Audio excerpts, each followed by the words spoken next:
All students who are identified as having a disability are entitled to a free and appropriate public education. According to North Carolina policy, after a student with a disability has been removed from his or her current placement for 10 school days in the same year, a manifestation determination must be conducted. This means it is very important to track student suspensions in Educator's Handbook, the program that Durham Public Schools uses to track discipline.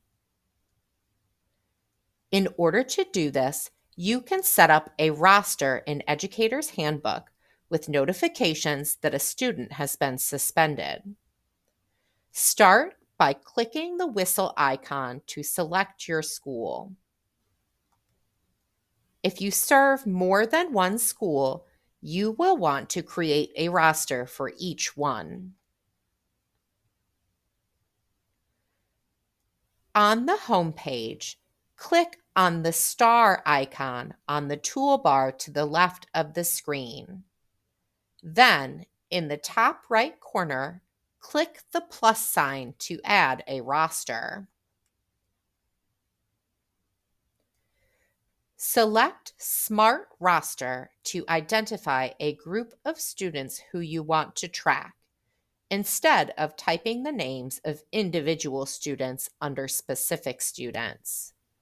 Select where it says All Students to identify the specific group.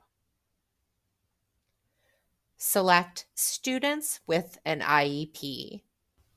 If you have students in the referral process, you may want to use the specific students roster to create a separate roster with names of students that you also want to track disciplinary actions for. If you want to receive a notification anytime a student with an IEP gets a referral, you can stop here. However, I recommend adding additional filters by clicking on where it says Incidents.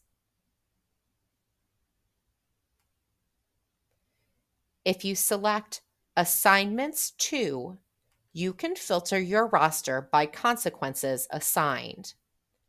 For the purpose of tracking students who are removed from their current placement, you will want to select Out of School Suspension, as well as Assignment to New Directions, as this also constitutes a removal. Select when you would like to be notified. I recommend selecting when new actions are assigned so that you don't receive an email every time a student is written up. Finally, name your roster and save it.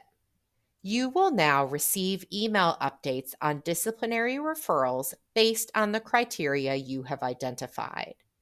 Use this information to keep your EC spreadsheet up to date with suspension data, and make sure you are aware when a student is approaching 10 days and requires a manifestation determination meeting.